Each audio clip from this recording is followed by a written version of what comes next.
Hello everyone, welcome to the पहाड़ी तालीम foundation, a dedicated YouTube channel for civil service aspirants. So आज आपका जो टॉपिक रहने वाला है ज्वार नवविद्या विद्यालय एग्जाम 2026 के लिए 6 क्लास का, वो रहने वाला है नेचुरल डिजास्टर्स के ऊपर। और इस वीडियो लेक्चर में हम सारे के सारे जितने भी आपके बुक के बेस के जो ओरिएंटेड एग्जाम ओरिएंटेड क्वेश्चन है वो सारे के सारे डिस्कस करेंगे। सो जितने भी नए व्यूवर्स हमारे चैनल पे विजिट करें वो हमारे चैनल को सब्सक्राइब कर दें और बेल आइकन को प्रेस करें ताकि नेक्स्ट वीडियो लेक्चर की नोटिफिकेशन आपके पास पहुंचती रहे। सो विदाउट वेस्टिंग टाइम हम अपना पहला क्वेश्चन आपके साथ डिस्कस करते हैं। सो क्वेश्चन नंबर जो फर्स्ट रहेगा आपकी स्क्रीन के ऊपर, क्वेश्चन नंबर फर्स्ट रहने वाला है द सडन शेकिंग और vibration of earth surface is called. जब जमीन के अंदर शेक होना मतलब कपकपाती है या उसके अंदर कंपन आता है, ठीक है, उस प्रोसेस को हम क्या कहते हैं? क्या उसको हम साइक्लोन कहते हैं, क्या उसको अर्थक्वेक कहते हैं, क्या लैंडस्लाइड कहते हैं, या उसको ड्रॉट कहते हैं? सो अगर हम इस क्वेश्चन की बात करें तो इस क्वेश्चन का आंसर रहेगा ऑप्शन बी रहेगा, that is earthquake. Shaking, sudden shaking और वाइब्रेशन ऑफ अर्थ सरफेस, उसको हम क्या कहते हैं? अर्थक्वेक कहते हैं। अब हमारे पास ऑप्शन डी भी है, डी को कहते हैं ड्रॉट। ड्रॉट का मतलब होता है जब कहीं जगहों पे सूखा पड़ जाए, बारिश ना हो, उसको कहते हैं सूखा पड़ जाने को हम ड्रॉट कहते हैं। साइक्लोन होता है जब हवाएं तेज तेज चलती हैं, हर जगह की डिफरेंट जगहों में डिफरेंट टाइप के साइक्लोन आते हैं। और लैंडस्लाइड होती है जब कोई भी, हम अपनी जबान में कहते हैं पस्सी आ जाती है या जमीन खिसक के नीचे आ जाती है due to the process of या due to the soil erosion, ठीक है जी। अब क्वेश्चन नंबर सेकंड रहेगा which is the most sensitive area for earthquake in India. India में कौन सा एक ऐसा एरिया है जहां सबसे ज्यादा अर्थक्वेक आते हैं, सबसे ज्यादा जलजले आते हैं? ऑप्शन ए रहेगा हिमालय, ऑप्शन बी रहेगा प्लेट्यू रीजन, ऑप्शन सी रहेगा प्लेन और ऑप्शन डी रहेगा कोस्टल एरिया। तो अगर हम क्वेश्चन नंबर 2 की बात करें तो इस क्वेश्चन का आंसर रहेगा ऑप्शन सी। तो सबसे ज्यादा जो अर्थक्वेक आते हैं वो मतलब जो सेंसिटिव एरिया जहां पे ज्यादा से ज्यादा अर्थक्वेक आने के चांसेस रहते हैं तो वो ऑप्शन सी रहेगा, दैट इज प्लेन आपका आंसर रहेगा। अब क्वेश्चन, अब प्लेट्यू रीजन कौन से होते हैं? ऑप्शन सी बी की बात करें, प्लेट्यू वो होते हैं जो पहाड़ होते हैं ऊपर से फ्लैट होते हैं, उनको हम बोलते हैं क्या? प्लेट्यू बोलते हैं। ऑप्शन डी जो है कोस्टल एरिया, क्योंकि इससे भी क्वेश्चन बन सकते हैं कोस्टल कौन से हैं, प्लेट्यू कौन से हैं। तो कोस्टल एरिया वो होते हैं जो समुद्र के किनारे किनारे वाली जगह होती है, उसको हम बोलते हैं कोस्टल प्लेन। और ऑप्शन ए हिमालयस है, हिमालयस आपको पता है कौन से एक माउंटेन रेंज है, उसको हम बोलते हैं हिमालयस। अब क्वेश्चन नंबर 3 आपकी स्क्रीन पे रहेगा what are the giant wave caused by earthquake under the water. जब अंडर द सी, जब समुद्र के अंदर बहुत बड़ी बड़ी वेव्स आती हैं, लहरें आती हैं, उसको हम क्या कहते हैं? उन जेंट्स, उन बड़ी बड़ी लहरों को हम क्या कहते हैं? क्या उसको हम टाइड कहते हैं, क्या उसको हम साइक्लोन कहते हैं, क्या उसको हम सुनामी कहते हैं, या उसको ऑप्शन डी फ्लड कहते हैं? सो जो अर्थक्वेक की वजह से समुद्र के अंदर बहुत बड़ी बड़ी लहरें आती हैं, उसको हम क्या कहते हैं? ऑप्शन सी, उसको हम क्या कहते हैं? सुनामी कहते हैं, ठीक है। जब अर्थक्वेक समुद्र के अंदर आता है तो पानी सारा निकल के बाहर आ जाता है और उसकी वजह से फ्लड आता है, तो उससे काफी सारे लोग मरते भी हैं, मतलब जानी माली नुकसान होता है। तो उस प्रोसेस को हम क्या कहते हैं? सुनामी कहते हैं, याद रखना, ठीक है जी। अब उसके बाद हमारे पास क्वेश्चन नंबर 4 आएगा। क्वेश्चन नंबर 4 है what is the range of richer scale that measure the intensity of earthquake. मतलब कौन सा रेंज है जब अर्थक्वेक आता है तो उसकी जो इंटेंसिटी होती है, जो उसकी तीव्रता होती है, मतलब कितना जोर से आया, उसको हम रिचर स्केल से नापते हैं। तो सबसे जब स्ट्रॉन्ग अर्थक्वेक आता है वो Richter scale that measure intensity of earthquake, तो उसका जो वो स्केल होता है, जिसका हमने देखा हमारा होता है डिग्री सेल्सियस, 0 से 100 डिग्री तक होता है। उसी तरीके से अर्थक्वेक को नापने के लिए कितने का वो होता है? तो ऑप्शन ए रहेगा 0 to 9 से होता है, ऑप्शन बी 1 to 10 होता है, ऑप्शन सी 1 to 14 होता है, या ऑप्शन डी 0 to 8 होता है। तो अगर हम क्वेश्चन नंबर 4 की बात करें तो इसका आंसर रहेगा ऑप्शन बी। क्या रहेगा? ऑप्शन बी रहेगा, दैट इज 1 से लेके 10 तक सबसे ज्यादा जब अर्थक्वेक की इंटेंसिटी। और क्वेश्चन ये भी आ सकता है कभी कभी आपको एग्जामिनेशन में कि अर्थक्वेक की इंटेंसिटी हम किससे मेजर करते हैं, तो वहां पे नीचे आपने क्या टिक करना है? रिचर स्केल आपने वहां पे मेजर करना, रिचर स्केल जो है वो टिक करना, ठीक है जी। अब हम चलते हैं अपने नेक्स्ट क्वेश्चन के ऊपर। नेक्स्ट क्वेश्चन नंबर 5 रहेगा आपकी स्क्रीन के ऊपर। Which natural disaster occur due to no rainfall for a long time, जब किसी जगह पे काफी अरसे से जो है रेनफॉल नहीं हो रही होती है तो उसकी वजह से कौन सा एक नेचुरल डिजास्टर होता है। नेचुरल डिजास्टर को हिंदी में हम कहते हैं कुदरती आपदा, मतलब जो कुदरत की तरफ से कोई नुकसान हो जाता है उसको कहते हैं। क्या फ्लड होता है, क्या ड्रॉट होता है, क्या ऑप्शन सी सुनामी होता है, या ऑप्शन डी लैंडस्केप होता है। तो जब काफी जगहों काफी टाइम से किसी जगह पे बारिश ना हो तो वहां पे सूखा पड़ जाता है, तो सूखा भी मैंने आपको बताया क्या होता है, ड्रॉट होता है। तो इस क्वेश्चन का आंसर रहेगा ऑप्शन बी जो है इसका आंसर रहेगा। अब आएगा क्वेश्चन नंबर 6। क्वेश्चन नंबर 6 है which river overflow due to heavy rain in area in inter hours, what is it called. जब दरियाओं में पानी बहुत ज्यादा हो जाता है, ठीक है ना, बहुत ज्यादा बारिशें हो जाती हैं और वो सारा पानी जो दरियाओं से या ड्रेन नदी नालों से निकल के हमारे घरों में घुस जाता है, तो उसको हम क्या कहते हैं। क्या उसको ड्राट कहते हैं, ड्राट तो नहीं कहते क्योंकि ड्राट सूखे को कहते हैं। अर्थक्वेक कहते हैं, अर्थक्वेक भी नहीं कहते, अर्थक्वेक कहते हैं जब जमीन शेक होती है या वाइब्रेट होती है। ऑप्शन सी फ्लड है और ऑप्शन डी साइक्लोन है। तो जब फ्लड आता है तो सारा पानी हमारे घरों में आ जाता है, तो इस क्वेश्चन का आंसर रहेगा option C that is flood रहेगा। अब क्वेश्चन नंबर 7 आपकी स्क्रीन पे रहेगा, the place on the earth surface that is directly above the point of origin of an earthquake, मतलब किसी पहाड़ से अर्थक्वेक निकला, जिस जगह से निकलेगा पॉइंट ऑफ ओरिजिन, ठीक है, जहां से निकलेगा उस जगह को हम क्या कहेंगे, उस पॉइंट को। क्या उसको ईपी सेंटर कहेंगे, क्या उसको क्रेटर कहेंगे, क्या उसको कोर कहेंगे, या उसको ऑप्शन डी लावा कहेंगे। सो अगर हम क्वेश्चन नंबर 7 की बात करेंगे तो इसका आंसर रहेगा ऑप्शन ए, जहां से अर्थक्वेक निकलता है point of origin of earthquake, मतलब जहां से निकलेगा उसको हम कहेंगे एपी सेंटर। एपी सेंटर वो वाली जगह होती है जहां से क्या होता है, अर्थक्वेक निकलता है। अब क्वेश्चन नंबर 8 आपकी स्क्रीन पे रहेगा, sliding down of rock and soil due to heavy rainfall in mountains area, जब कोई भी पहाड़ चट्टान या जमीन ऊपर से गिरती है, कौन से एरिया में, माउंटेन वाले एरिया में, ठीक है, जिसको हम अपनी जुबान में कहते हैं पस्सी पड़ जाना। तो उस प्रोसेस को हम क्या, मतलब पस्सी कहना तो आपको पता लग गया। अब इसका आंसर क्या रहेगा, एवलांच बोलेंगे, लैंडस्लाइड बोलेंगे, वल्केनो बोलेंगे, या अर्थक्वेक बोलेंगे। तो अगर हम क्वेश्चन नंबर 8 की बात करें, जब रॉक और साइल माउंटेन से ऊपर से खिसक के नीचे आ जाती है तो उसको हम क्या कहते हैं, ऑप्शन बी दैट इज क्या हुआ जी, लैंडस्लाइड पड़ गई। अभी रिसेंटली क्लाउड बर्स्ट की वजह से दरअसल में लैंडस्लाइड हुआ ना, वो सारे घर नीचे गिर गए। अब वो सारे का सारा जो अर्थ थी, जो साइल थी, वो नीचे बह गई ना, उसको हम क्या कहते हैं, लैंडस्लाइड।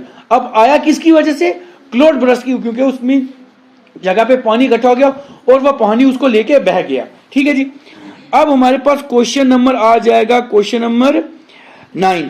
सो क्वेश्चन नंबर 9 आपकी स्क्रीन पे रहेगा, what should we do for our safety during earthquake, जब अर्थक्वेक आए तो हमें क्या करना चाहिए, जब अर्थक्वेक आए तो हमें अपनी सेफ्टी के लिए क्या करना चाहिए। यूज द एलिवेटर, क्या एलिवेटर के ऊपर चढ़ना चाहिए। आपने देखा होगा वो मशीन होती है, पौड़ी होती है, स्टेप्स होती हैं जो इस तरह ऊपर की तरफ चलती हैं इलेक्ट्रिसिटी, उसके ऊपर चढ़ना चाहिए, नहीं चढ़ना चाहिए। क्या हमें हाइड अंडर टेबल और बेड, क्या टेबल और बेड के नीचे घुस जाना चाहिए, नहीं। Stand near the glass window, क्या जहां कांच लगा हो उस विंडो के सामने खड़ा होना चाहिए, नहीं खड़ा होना चाहिए। तो ऑप्शन डी है, go to the roof of the tall building, क्या जो रूफ होता है बड़ी टॉल बिल्डिंग का उसके नीचे घुसना चाहिए, उसके नीचे भी नहीं घुसना चाहिए क्योंकि वो भी गिर सकती है। तो अगर हम क्वेश्चन नंबर 9 की बात करें तो इसका आंसर रहेगा ऑप्शन बी। अगर अर्थक्वेक आ जाए तो हमें अपने आप को सेफ्टी बचाने के लिए इस क्वेश्चन के हिसाब से, क्योंकि ये आपकी बुक से क्वेश्चन लिए, तो इसका आंसर रहेगा B, hide under a study table और बेड, मतलब एक मजबूत टेबल या बेड के नीचे आप घुस जाओ, उससे आप बच सकते हो, ठीक है, क्योंकि ये ऑप्शन आपके जो एमसीक्यूज है सारे बुक से लिए हुए हैं। अब क्वेश्चन नंबर 10 रहेगा, what is the fast spinning strong wind blowing from our ocean, what is the fast spinning strong of the strong wind forming over N ocean, जब ओशन के ऊपर बहुत सारा जो हवाएं तेज तेज चलती हैं उसको हम क्या बोलते हैं, ठीक है, क्या उसको हम साइक्लोन बोलते हैं, वोल्केनो बोलते हैं, अर्थक्वेक बोलते हैं, या ड्रॉट बोलते हैं। अब देखो ऑप्शन ए इसका आंसर रहेगा दैट इज साइक्लोन। जब समुद्र के ऊपर बहुत तेज हवाएं चलती है उसकी वजह से वो गोल आकार का अंदर चला जाता पानी, उसको साइक्लोन कहते हैं। वोल्केनो भी नहीं कहते, अर्थक्वेक भी नहीं कहते और ड्रॉट भी नहीं कहते। सो ऑप्शन ए इसका जो है वो आंसर रहेगा। उसके बाद क्वेश्चन नंबर 11 आपकी स्क्रीन पे रहेगा, what is the hard liquid material coming out of the inside of the earth during volcanic eruption. जब मतलब वोल्केनिक इरप्शन होता है, जब लावा की चट्टान फूटती है, उसके बाहर से राख के अंदर से बाहर क्या आता है ये बताना है। क्या वाटर आता है? नहीं आता है। ऑप्शन बी गैस आती है? नहीं आती है। ऑप्शन सी लावा है और ऑप्शन डी पेट्रोल है। तो इस क्वेश्चन का आंसर रहेगा ऑप्शन सी, दैट इज लावा। जब वोल्केनिक इरप्शन होता है तो उसके अंदर से क्या निकलता है भाई? लावा। जो लावा अंदर रहता है उसको बोलते हैं इंट्रेंसिक, और जो बाहर आ जाता है उसको बोलते हैं एक्सट्रूसिव। ठीक है जी, ये दो चीजें भी याद रखना क्योंकि ये आपकी बुक वगैरह पे नहीं है। अब क्वेश्चन नंबर 12 आपकी स्क्रीन पे रहेगा, after flood water recede the risk of spreading which disease is higher. जब मतलब फ्लड होता है तो जब वो पानी वापस चला जाता है उस वक्त सबसे ज्यादा किस बीमारी का खतरा होता है? ऑप्शन ए रहेगा कैंसर, कैंसर का खतरा होता है? नहीं होता है। Option B cholera and diarrhoea का खतरा होता है। ऑप्शन सी हार्ट अटैक और ऑप्शन सी डी डायबिटीज। तो जब गंदा पानी हमारे घरों में आ जाएगा या फ्लड की वजह से हमारी पाइप लाइन में घुस जाएगा तो उसकी वजह से ना तो कैंसर होगा, ना हार्ट अटैक होगा, ना डायबिटीज होगी। उसकी वजह से क्या होगा? Option B, that is cholera and diarrhoea. Cholera हो जाता है और डायरिया बदहजमी हो जाती है। ठीक है ना, तो दस्त लगने शुरू हो जाते हैं। अब चलते हैं हम क्वेश्चन नंबर 13 के ऊपर। सो क्वेश्चन नंबर 13 क्या रहेगा? What is the best measure to avoid drought situation. मतलब कौन सा एक ऐसा मेजर है जिससे हम सूखे से बच सकते हैं। ठीक है, जब सूखा पड़ जाए तो उससे कैसे बच सकते हैं? कटिंग डाउन द ट्री, क्या पेड़ों को काटने से बच सकते हैं? Drying of the water, river water, क्या जो पानी सूख जाएगा उससे बच सकते हैं? Planting more tree and harvesting rain water, क्या ज्यादा पेड़ लगाने चाहिए और जो रेन वाटर होगा उसको बचा के रखना चाहिए? या building large factories, option D रहेगा। सो इस क्वेश्चन का आंसर रहेगा ऑप्शन सी रहेगा। जब मतलब सूखा पड़े तो हमें क्या करना चाहिए? ऑप्शन सी, ज्यादा से ज्यादा ट्री लगाने चाहिए और जो पानी से बाहर से पानी आता है उसको हार्वेस्ट करके, मतलब जब हमारे पानी के लेंटर पे पानी जुड़ता है वो किसी पाइप से लेके एक बहुत बड़ा सा खड्डा बना के उसके बीच डालते रहेंगे तो उससे वो पानी बच जाएगा, हम मतलब उसको यूज कर सकते हैं बाद में। ठीक है जी। अब क्वेश्चन नंबर हमारे पास आएगा question number 14। So question number 14 है, what is the main organisation performing rescue and relief during natural disaster. मतलब जब नेचुरल डिजास्टर आ जाता है, अर्थ क्लोड बरस्ट आ जाए, फ्लड आ जाए, अर्थक्वेक आ जाए, सुनामी आ जाए, तो इस टाइम पे कौन सी एक ऐसी ऑर्गेनाइजेशन है जो हमें बचाती है? अभी आपने देखा होगा सुनकोट में क्लोड बरस्ट आया, आपने देखा होगा पार दरा सांगला या मड़ा में लोग जाते थे, एक पुलिस की टुकड़ी आई थी, तो वो कौन सी गई थी वहां पे? आप सबको याद है कौन सी थी? एनडीआरएफ आई थी। तो वही जो है मेन ऑर्गेनाइजेशन है। इसका आंसर रहेगा ऑप्शन सी रहेगा, दैट इज एनडीआरएफ। जो होती है वो क्या करती है, जब कहीं भी नेचुरल डिजास्टर आ जाता है वहां पे जाके लोगों को रिलीफ भी प्रोवाइड करती है और वहां से रेस्क्यू भी करती है उसकी। ठीक है जी, इसका यही आंसर है। अब क्वेश्चन नंबर 15 आपकी स्क्रीन पे रहेगा, the word tsunami is taken from which language. जो वर्ड सुनामी है वो किस लैंग्वेज से लिया गया है? क्या चाइनीज लैंग्वेज से लिया गया है, जापानीज से लिया गया है, इंग्लिश से लिया गया या हिंदी से लिया गया? तो अगर हम क्वेश्चन नंबर 15 की बात करें तो ये जो वर्ड सुनामी है ये ऑप्शन बी इसका आंसर रहेगा, दैट इज जापानीज लैंग्वेज से लिया गया है। और जापानी में बोलते हैं सुनामी, और सुनामी का मतलब क्या होता है? Harbour waves. क्या होता है? हार्बर वेव, मतलब नुकसान देने वाली लहरें। ठीक है जी। उसके बाद क्वेश्चन नंबर 16 आपकी स्क्रीन पे रहेगा। अभी ये बच्चों को मैं थोड़ा सा जो पढ़ा रहा हूं ये सुनूंगा भी साथ में, ठीक है ना।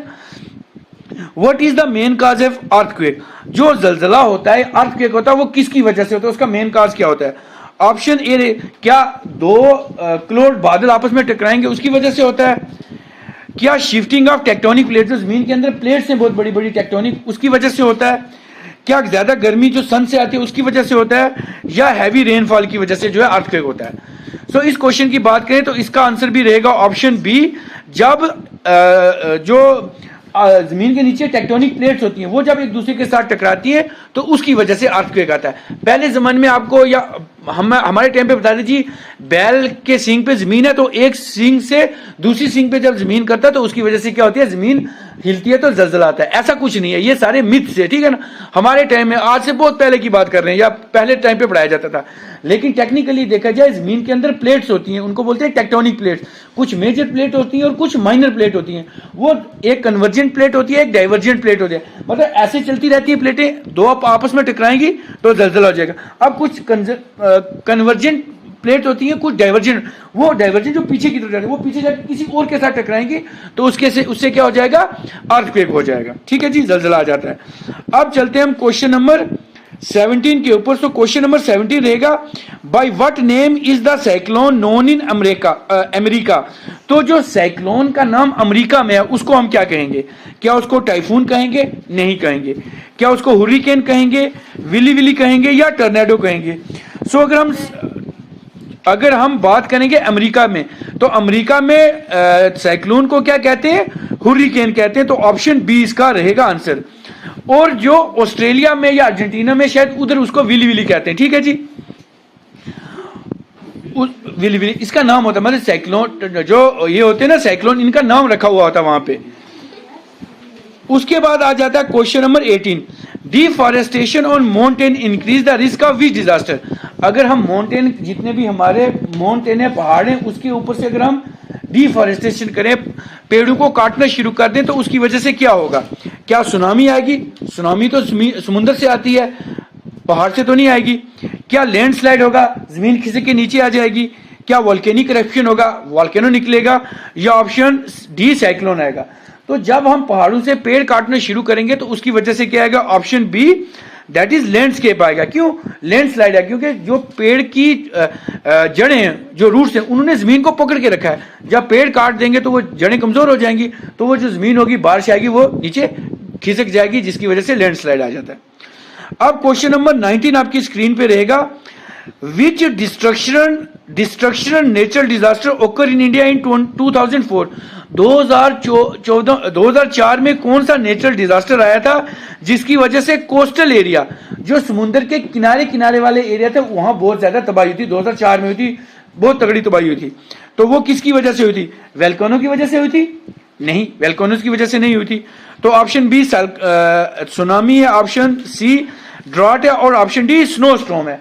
तो अगर कोस्टल एरिया की हम बात कर रहे हैं, तो कोस्टल एरिया में समुद्र की बात कर रहे हैं, तो समुद्र में क्या चीज आती है? सुनामी आती है। तो ऑप्शन बी इसका भी जो है वो आंसर रहेगा।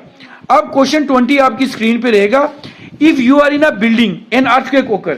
अगर आप किसी बिल्डिंग में हो और जलजला आ जाए, अर्थक्वेक आ जाए, what is the safety to get what is the save to use to get down. तो आप अपने लिए कौन सी सेफ्टी वहां से लोगे? क्या आप एलिवेटर के ऊपर जाओगे, स्टेयर के ऊपर जाओगे, jump from the window, the standing in the balcony, या बालकनी के ऊपर खड़े रहोगे? तो अगर हम क्वेश्चन नंबर 20 की बात करेंगे तो हम क्या करेंगे? तो यहाँ पे स्टेयर्स से we use to get down. हम जब जलजला किसी बिल्डिंग में, तो हम पौड़ियों पकड़ के वहां से क्या आ जाएंगे? नीचे आ जाएंगे, ताकि हम बिल्डिंग के बीच नहीं, क्योंकि जलजले की वजह से बिल्डिंग क्लैप्स हो सकती है, तो हमारे ऊपर पड़ के हम मर सकते हैं। तो इसका आंसर रहेगा ऑप्शन बी रहेगा। अब क्वेश्चन नंबर 21 आपकी स्क्रीन पे रहेगा। क्वेश्चन नंबर 21 है, which river breach there bank what is called. When river breach there bank what is called. जब जो रिवर होते हैं वो अपने किनारे से बाहर आ जाएं, ठीक है, ठाठे मार के या उछल के बाहर आ जाएं या किसी वजह से, उसको हम क्या कहते हैं? क्या उसको ड्राट कहते हैं? क्या उसको ड्राट कहते हैं? जब पानी समुद्र से बाहर आ जाए, ड्राट कहते हैं उसको? क्या उसको क्या कहते हैं? उसको सुनामी कहते हैं। तो ऑप्शन बी इसका जो है वो आंसर रहेगा। अब क्वेश्चन नंबर 22 रहेगा, which of these is not a natural disaster. इनमें से कौन सा जो है एक कुदरती तूफान या आफत नहीं है? जो कुदरत से तूफान आए वो नहीं है। अर्थक्वेक कुदरती की वजह से है। उसके बाद ट्रेन एक्सीडेंट, सुनामी और वोल्केनो। अब यहां से जो कुदरत की तरफ से आते हैं, ऑप्शन ए अर्थक्वेक भी आएगा, ऑप्शन सी सुनामी भी आएगा, ऑप्शन डी वोल्केनो आएगा। लेकिन जो ट्रेन एक्सीडेंट है वो कुदरती तरफ से नहीं आता ना, वो मशीन की फेलियर से आता है। तो ऑप्शन बी इसका जो है वो भी आंसर रहेगा। अब क्वेश्चन नंबर 23 रहेगा, क्रॉप जब खराब हो जाती है, crop destruction, shortage of drinking water, famine और a symptom of which disaster. जब क्रॉप भी खत्म हो जाए, पीने का पानी भी खत्म हो जाए, और फेमाइन बोलते हैं अकाल को, भूख अकाल फैल जाए, तो उसको हम क्या कहते हैं? क्या उसको हम फ्लड कहते हैं? क्या उसको फ्लड कहते हैं? नहीं। क्या उसको ड्राट कहते हैं? क्या उसको लैंडस्लाइड कहते हैं? क्या उसको साइक्लोन कहते हैं? तो इसका आंसर रहेगा option B, that is drought. उसकी वजह से क्या हो जाता है? सूखा पड़ जाता है, क्योंकि पानी खत्म हो गया तो सूखा पड़ गया। अब क्वेश्चन नंबर 24 रहेगा, the drop cover hold on rule. एक रूल है जिसको क्या बोलते हैं? The drop cover hold on rule is follow during which disaster. तो ये जो drop cover hold on rule है, ये किस आपदा के टाइम पे यूज होता है? क्या फ्लड के टाइम यूज होता है, सुनामी के टाइम यूज होता है, अर्थक्वेक के टाइम यूज होता है, या ड्रॉट के टाइम यूज होता है? सो अगर हम क्वेश्चन नंबर 24 की बात करें तो ये होता है option C, that is earthquake के टाइम एक रूल यूज होता है जिसको क्या बोलते हैं? ड्रॉप कवर होल्ड ऑन, याद रखना। अब आएगा क्वेश्चन नंबर आपकी स्क्रीन के ऊपर 25। सो क्वेश्चन नंबर 25 है, which disaster occur frequently on the eastern coast of India. अब ईस्टर्न कोस्ट इंडिया कौन सी है? जो उड़ीसा के पास है। तो कौन सा डिजास्टर वहां ज्यादा आता है? क्या साइक्लोन आएगा, वेल्कानो आएगा, एवलांच आएगा, या ऑप्शन डी ड्रॉट आएगा? सो अगर हम क्वेश्चन नंबर 25 की बात करें तो यहां पे जो उड़ीसा, जो हमारे ईस्टर्न घाट पे है या ईस्टर्न कोस्ट ऑफ इंडिया पे है, तो वहां पे सबसे ज्यादा क्या आते हैं? Option A, that is cyclone आते हैं। ये 25 के 25 क्वेश्चन आपके एग्जाम में, मतलब आपकी बुक में से हैं। अब इसके आगे आपके लिए होमवर्क है, आपके लिए होमवर्क है, पिछले बार भी दिया था लेक्चर में, ये भी रहेगा। ये पार्ट बी आपके सामने, ये जो पैसेज है ये मैंने रख दी है। ये पैसेज किसके ऊपर है? ये पैसेज है अर्थक्वेक और डिस्ट्रक्टिव नेचुरल डिजास्टर। और डिस्ट्रक्टिव नेचुरल डिजास्टर है, इसको आपने क्या करना है? यहां से देखना, और इसके नीचे मैंने क्या बनाए हुए हैं? पैसेज के हमने क्वेश्चन बनाए हुए हैं। Question number 26, question number 27, question number 28, उसके बाद क्वेश्चन नंबर 29 और 30। ये जो 5 क्वेश्चन है, ये क्वेश्चन आपके लिए होमवर्क रहेंगे। ये सारे बच्चे करके भी आएंगे, लिख के भी लाएंगे और याद करके भी लाएंगे। और उससे जो ऊपर 25 क्वेश्चन है और इससे पहले जितने भी लेक्चर हैं वो सारे के सारे याद करेंगे और लिख के भी रखेंगे। साथ साथ इसकी प्रैक्टिस भी चलती रहेगी और वीडियो लेक्चर भी चलते रहेंगे। सो इस वीडियो लेक्चर को मैं यहीं सम अप करता हूं। मिलता हूं कल एक नए लेक्चर के साथ। Till then take care, good bye.